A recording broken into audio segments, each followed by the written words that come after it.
ঢাকা চট্টগ্রাম মহাসড়কে পরিবহনে চাঁদাবাজি করলে এআই প্রযুক্তির অটো ফাইন সিস্টেমে ধরা পড়বে বলে জানিয়েছেন স্বরাষ্ট্রমন্ত্রী সালাউদ্দিন আহমদ।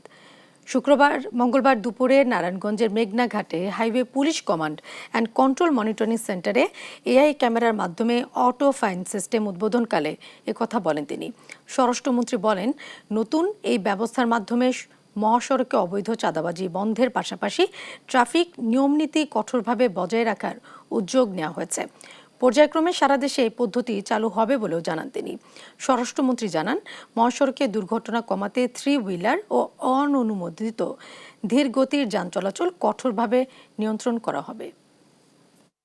ঢাকা চট্টগ্রাম মহাসড়কে এই ব্যবস্থা চালুর পদ্ধতি কিছু ভুল ত্রুটি যদি ধরা পড়ে সেগুলো পরে পর্যায়ক্রমে বাংলাদেশের সকল মহাসড়কে এই ব্যবস্থা চালু করবে ইনশাআল্লাহ।